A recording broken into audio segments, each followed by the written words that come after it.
Hi dears, ഈ ഒരു വീഡിയോയിലൂടെ ഡിസ്കസ് ചെയ്യുന്നത് Calicut university first semester BBA FIUGPയുടെ ഭാഗമായിട്ട് വരുന്ന കമ്മ്യൂണിക്കേറ്റിംഗ് വിത്ത് ഫൈനാൻഷ്യൽ ഡാറ്റ എന്ന് പറഞ്ഞ പേപ്പറിൻ്റെ ചാപ്റ്റർ 5ൻ്റെ ക്ലാസ്സാണ്.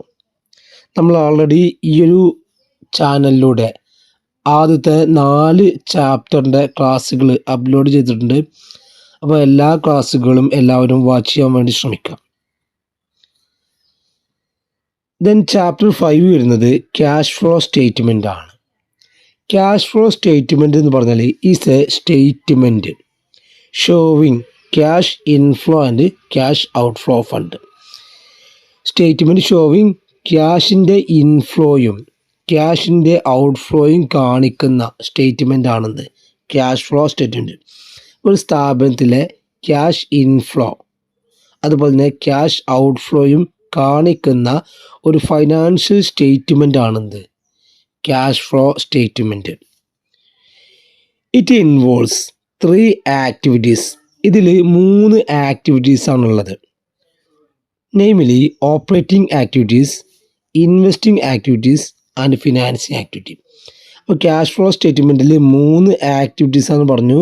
1 operating activity, 2 investing activity, 3 financing activity. അപ്പോൾ സ്ഥാപനത്തിൻ്റെ ക്യാഷ് ഇൻഫ്ലോയും ക്യാഷ് ഔട്ട്ഫ്ലോയും കാണിക്കുന്ന ഫൈനാൻഷ്യൽ സ്റ്റേറ്റ്മെൻറ്റിനും പറഞ്ഞ പേരാണ് ക്യാഷ് ഫ്ലോ സ്റ്റേറ്റ്മെൻറ്റ്. അതിൽ 3 ആക്ടിവിറ്റീസാണുള്ളത്. 1 operating activities, 2 investing activities, 3 financing activities. Next ഇവിടെ നമ്മൾ അറിഞ്ഞിരിക്കേണ്ടത് ക്യാഷ് ഫ്ലോ സ്റ്റേറ്റ്മെൻറ്റുമായി ബന്ധപ്പെട്ട ഒരു പ്രധാനപ്പെട്ട ടേമാണ് ക്യാഷ് ഈക്വലൻറ്റ്. എന്താണ് ക്യാഷ് ഈക്വലൻറ്റ് എന്ന് പറഞ്ഞാൽ? Cash equivalent are short term highly liquid investment that can be quickly converted in to cash within very little risk of losing value. അതായത് നമുക്ക് വളരെ പെട്ടെന്ന് ക്യാഷാക്കി മാറ്റാൻ പറ്റുന്ന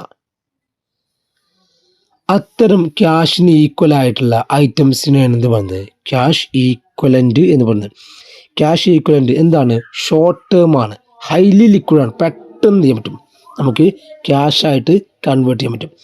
അപ്പോൾ ക്യാഷായിട്ട് പെട്ടെന്ന് കൺവേർട്ട് ചെയ്യാൻ പറ്റുന്ന ഹൈലി ലിക്വിഡ് ആയിട്ടുള്ള ഐറ്റംസിന് നമ്മൾ എന്ത് പറയുന്നത് ക്യാഷ് ഈക്വലൻറ്റ് എന്ന് പറയുന്നത്. അതിൻ്റെ എക്സാമ്പിളാണ് treasury bill, commercial paper, short term bank deposit, less than 3 months ആണ്. ദെൻ മണി മാർക്കറ്റ് ഇൻസ്ട്രുമെൻ്റ് ഒക്കെ എന്താണ് ക്യാഷ് ഈക്വൽ ആണ്. അതായത് ക്യാഷിന് ഈക്വൽ ആയിട്ടുള്ള അല്ലേ, നമുക്ക് ക്യാഷ് കൊണ്ട് കിട്ടും, പെട്ടെന്ന് നമുക്കത് എല്ലാ കാര്യങ്ങളും ചെയ്യാൻ പറ്റും. അതുപോലെ തന്നെ ക്യാഷിന് ഈക്വൽ ആയിട്ടുള്ള ഐറ്റംസിനാണ് പറയുന്നത് ക്യാഷ് ഈക്വലൻറ്റ് എന്ന് പറയുന്നത്. അപ്പോൾ ഇവിടെ നമ്മൾ 2 കാര്യങ്ങളാണ് പറഞ്ഞത്. ഒന്ന് ക്യാഷ് ഫ്ലോ സ്റ്റേറ്റ്മെൻറ്റും അതുമായി ബന്ധപ്പെട്ട മേജർ ആയിട്ടുള്ള ടേമാണെന്ത് ക്യാഷ് ഈക്വലൻറ്റും. Next objectives or importance of cash flow statement. First point വരുന്നത് to assess the ability of the business to generate cash. നമ്മൾ ക്യാഷ് ഫ്ലോ സ്റ്റേറ്റ്മെൻറ്റ് തയ്യാറാക്കുന്നുണ്ട് ഒരു ഫേമിൻ്റെ അല്ലെങ്കിൽ ഒരു സ്ഥാപനത്തിൻ്റെ എബിലിറ്റി, ക്യാഷ് ജനറേറ്റ് ചെയ്യാനുള്ള എബിലിറ്റി നമുക്ക് മനസ്സിലാക്കാൻ സഹായിക്കും. ഫസ്റ്റ് പോയിന്റ് എന്താണ്? To assess the ability of business to generate cash. ഒരു ഫേമിന് ക്യാഷ് ജനറേറ്റ് ചെയ്യാൻ എത്രമാത്രം എബിലിറ്റി ഉണ്ട്, കപ്പാസിറ്റി ഉണ്ട് എന്ന് മനസ്സിലാക്കാൻ ക്യാഷ് ഫ്ലോ സ്റ്റേറ്റ്മെൻറ്റ് സഹായിക്കും. സെക്കൻഡ് പോയിന്റ് ആണ് to identify sources and application of cash. ഒരു സ്ഥാപനത്തിൻ്റെ ഏതെല്ലാം രീതിയിലാണ് സ്ഥാപനത്തിന് ക്യാഷ് വരുന്നത്, ക്യാഷ് വരാനുള്ള സോഴ്സുകൾ ഏതൊക്കെയാണ്, അതുപോലെ തന്നെ ക്യാഷ് ഏതെല്ലാം സോഴ്സിൽ നിന്ന് ചിലവായിക്കുന്നത്. അപ്പോൾ സോഴ്സ് എന്ന് പറഞ്ഞാൽ നമ്മുടെ സ്ഥാപനത്തിലേക്ക് വരുന്ന ക്യാഷാണ്, ആപ്ലിക്കേഷൻ എന്ന് പറഞ്ഞാൽ നമ്മൾ ഉപയോഗിക്കുന്ന ക്യാഷാണ്. അപ്പോൾ ക്യാഷിൻ്റെ ഉറവിടവും അതുപോലെ തന്നെ ക്യാഷിൻ്റെ ആപ്ലിക്കേഷനും മനസ്സിലാക്കാൻ എന്ത് സഹായിക്കും ക്യാഷ് ഫ്ലോ സ്റ്റേറ്റ്മെൻറ്റ് സഹായിക്കും.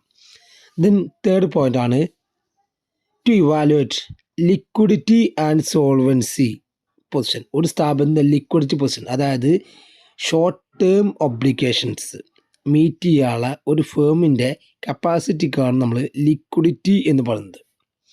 സോൾവൻസി എന്ന് പറഞ്ഞാൽ ഒരു ഫേമിൻ്റെ ലോങ് ടേം ലയബിലിറ്റീസൊക്കെ മീറ്റ് ചെയ്യാനുള്ള കപ്പാസിറ്റിയാണ്. അപ്പോൾ ലിക്വിഡിറ്റി എന്ന് പറഞ്ഞാൽ ഷോർട്ട് ടേം കപ്പാസിറ്റിയാണ്, സോൾവൻസി എന്ന് പറഞ്ഞാൽ ലോങ് ടേം കപ്പാസിറ്റിയാണ്.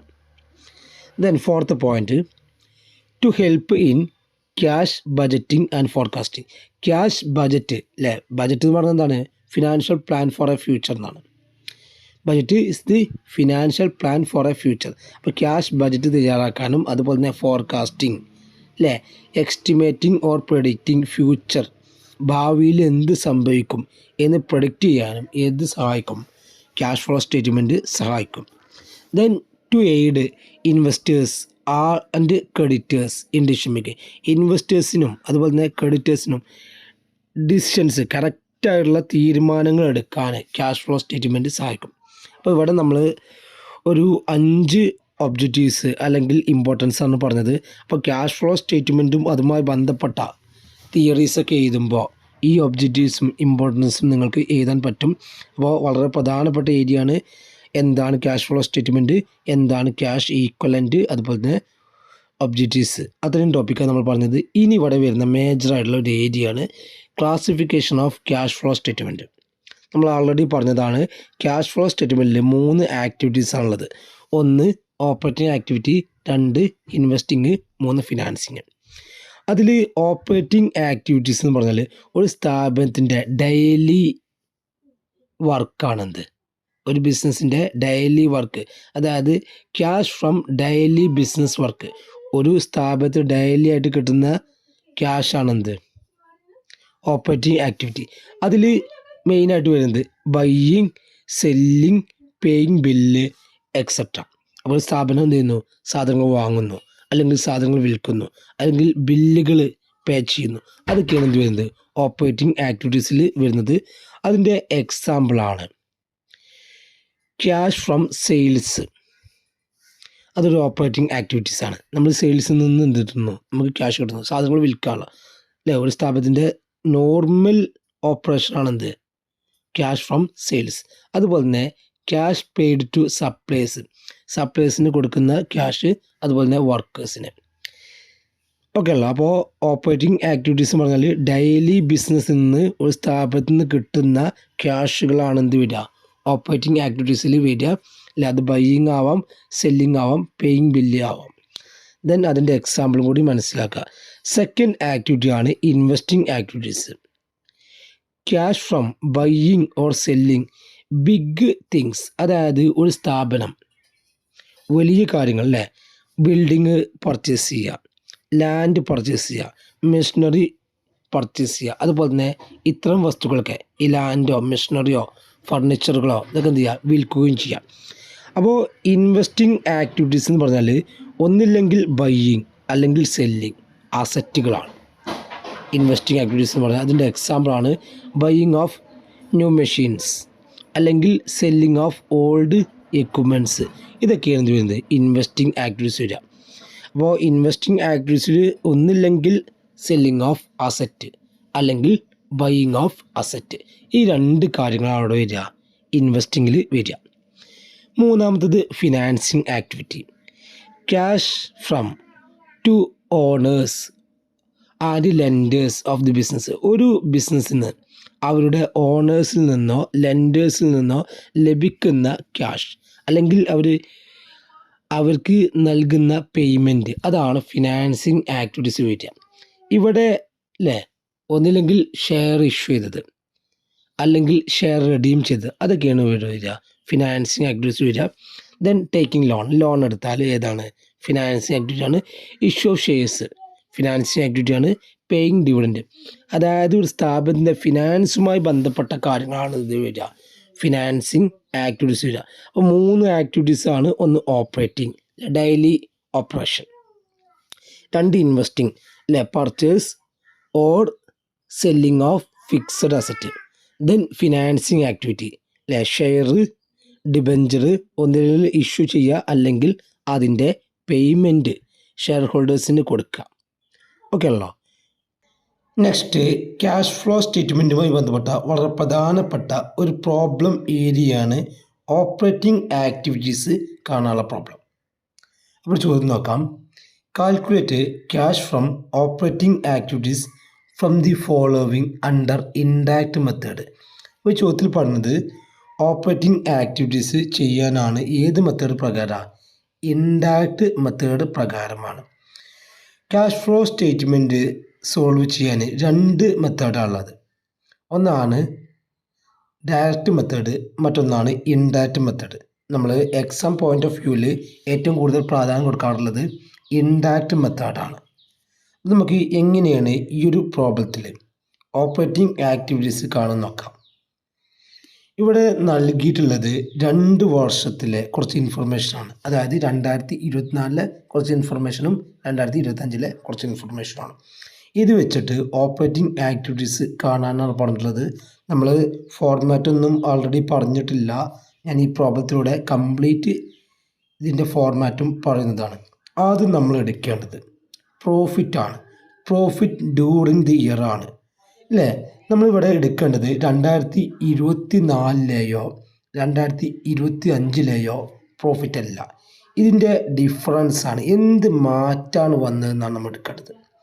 2024 നിന്ന് 2025 എത്തിയപ്പോൾ പ്രോഫിറ്റിൽ എന്ത് മാറ്റാണ് വന്നത് അല്ലേ? 60,000 പ്രോഫിറ്റ് ഉണ്ടായിരുന്നത് എത്രയായി? 65,000 ആയി. 5,000 രൂപ കൂടി. ആ 5,000 ആണ് പ്രോഫിറ്റിൽ കാണിക്കേണ്ടത്. ഇപ്പോൾ ഇവിടെ പ്രോഫിറ്റിൽ എത്ര കാണിക്കേണ്ടത്? 5,000. ഇനി അതിൻ്റെയോട് കൂടെ ആഡ് ചെയ്യേണ്ട ഒരു ഐറ്റംസ് ആണ് non cash and non operating items. Non cash and non operating items ഇതിൽ വരിക ഒന്ന് ഗുഡ് വില്ല് റിട്ടേൺ ഓഫ്, അതുപോലെ തന്നെ ഡിപ്രിസിയേഷൻ ഉണ്ടെങ്കിൽ ഡിപ്രിസിയേഷൻ വരും. ജനറൽ റിസർവ് കൂടിയിട്ടുണ്ടെങ്കിൽ അത് വരും. ദെൻ പ്രിലിമിനറി എക്സ്പെൻസ് ഒക്കെ ഉണ്ടെങ്കിൽ അതൊക്കെ വരും. അപ്പോൾ ഈ ഒരു ചോദ്യത്തിൽ ഏതൊക്കെ ഐറ്റംസ് ആണ് non cash and non operating items നോക്കാം. ഇവിടെ ജനറൽ റിസർവ് ഉണ്ട്, ഇത് non cash and non operating items ആണ്. അതുപോലെ തന്നെ ഗുഡ് വില്ല് non cash and non operating items ആണ്. മറ്റു ഐറ്റംസ് നമ്മൾ പറഞ്ഞത് അല്ലേ, ഒന്ന് ഡിപ്രിസിയേഷൻ ആണ്, മറ്റൊന്ന് പ്രിലിമിനറി എക്സ്പെൻസ് റിട്ടേൺ ഓഫ് ആണ്, അതുപോലെ തന്നെ loss on sale of fixed asset ഒക്കെ വരും. ഓക്കെ ആണല്ലോ? അപ്പോൾ ഇവിടെ നമ്മൾ ഫസ്റ്റ് അല്ലേ ഏതെടുത്തു? Goodwill written off. Goodwill എത്ര ആയിരുന്നു? ഗുഡ് വില്ല് 2024 70,000 ആയിരുന്നു. 2025 എത്തിയപ്പോൾ എന്തായി? 60,000 കുറഞ്ഞു. അപ്പോൾ എന്താ സംഭവിച്ചു? റൈറ്റ് ഓഫ് ചെയ്തു. Good will write of 10,000. Okay ആണല്ലോ? ഇനി ജനറൽ റിസർവ്. ജനറൽ റിസർവ് ഇവിടെ 2024 ഉള്ളത് 1,72,000 ആണ്. അത് 2025 എത്തിയപ്പോൾ 2,07,000 മാറി. അതായത് കൂടിയിരിക്കുകയാണ് അല്ലെ, എമൗണ്ട് കൂടിയിരിക്കുകയാണ്. എത്ര എമൗണ്ടാണ് കൂടിയത് അല്ലെ? 35,000 ജനറൽ റിസർവിൽ കൂടിയിട്ടുള്ളത്. അങ്ങനെ ഇവിടെ ടോട്ടൽ എത്ര വന്നു അല്ലേ? 10,000 35 45,000 വന്നു. ഓക്കെ ആണല്ലോ? നെക്സ്റ്റ് ഇവിടെ ആഡ് ചെയ്യേണ്ട ഐറ്റംസ് ആണ് ഡിഗ്രീസ് ഇൻ കറണ്ട് അസറ്റും ഇൻക്രീസ് ഇൻ കറണ്ട് ലാബിലിറ്റിയും. വളരെ ശ്രദ്ധിക്കേണ്ട കാര്യമാണ്, കൺഫ്യൂഷൻ വരുന്ന ഭാഗമാണ്. അപ്പോൾ ആഡ് ചെയ്യേണ്ടതൊക്കെയാണ് കറണ്ട് അസറ്റ് കുറഞ്ഞതും കറണ്ട് ലാബിലിറ്റി കൂടിയതും അല്ലേ. കറണ്ട് അസറ്റ് കുറഞ്ഞു കഴിഞ്ഞാൽ ആഡ് ആണ്, അതുപോലെ തന്നെ കറണ്ട് ലാബിലിറ്റി കൂടിക്കഴിഞ്ഞാലും ആഡ് ചെയ്യണം. അതിൻ്റെ ഓപ്പോസിറ്റ് കുറക്കും വേണം. അപ്പോൾ ഏതൊക്കെ കുറക്കേണ്ടില്ല? കറണ്ട് അസറ്റ് ഇൻക്രീസ് ചെയ്താലും കുറക്കണം, കറണ്ട് ലാബിലിറ്റി ഡിക്രീസ് ചെയ്താലും കുറക്കണം.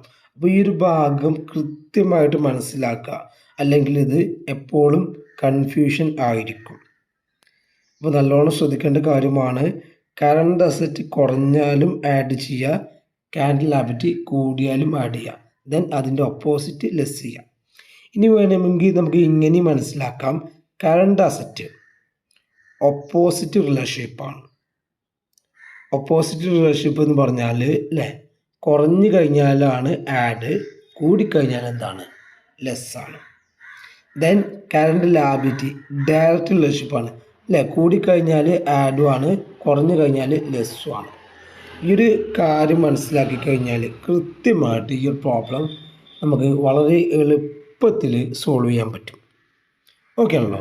അപ്പോൾ നമുക്ക് ചോദ്യത്തിലേക്ക് നോക്കാം. ഇവിടെ വരുന്നത് അല്ലേ, ഫസ്റ്റ് വരുന്നത് ഡെപ്റ്റേഴ്സ് ആണ്. ഡെപ്റ്റേഴ്സ് 85,000 ഉള്ളത് എന്തായി മാറി, 48,000 മാറി, കുറഞ്ഞിക്കാണ്. ഒരു കറണ്ട് അസറ്റ് കുറഞ്ഞു കഴിഞ്ഞാൽ എന്ത് ചെയ്യണം, ആഡ് ചെയ്യണം. കറണ്ട് അസറ്റ് കുറഞ്ഞു കഴിഞ്ഞാൽ ആഡ് ചെയ്യണം. അപ്പോൾ എത്രയാണ് ഡെപ്റ്റേഴ്സ് അല്ലേ, 37,000 ആണ് കിട്ടിയത്. ആ 37,000 എന്ത് ചെയ്യുക, ആഡ് ചെയ്യുക. ദെൻ ഏതെങ്കിലും കറണ്ട് ലാബിലിറ്റി കൂടിയതുണ്ടെന്ന് നോക്കുക.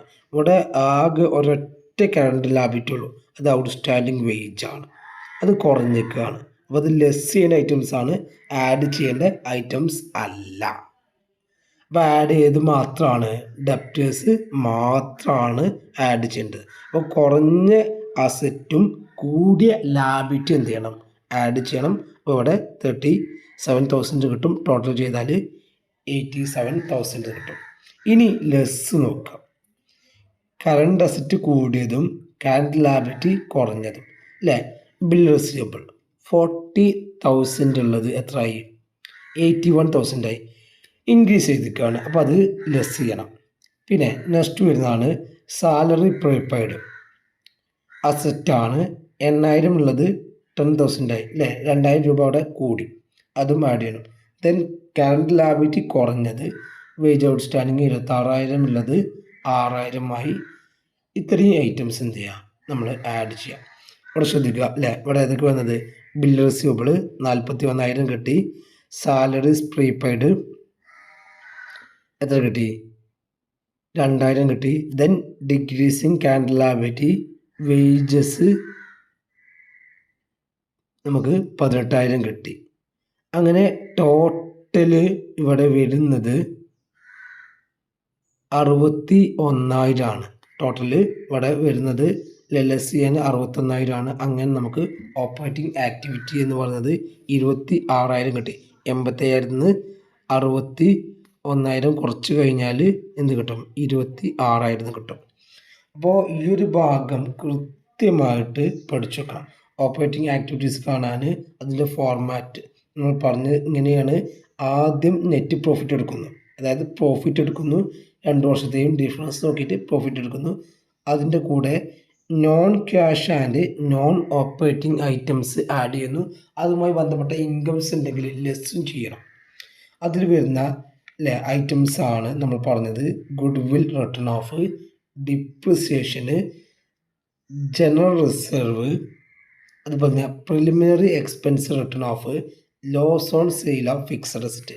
ഇനി ലെസ് ചെയ്യേണ്ടത് rent received, commission received, profit on sale of fixed asset, അത്രയും ഐറ്റംസ് ലെസ് ചെയ്യുക.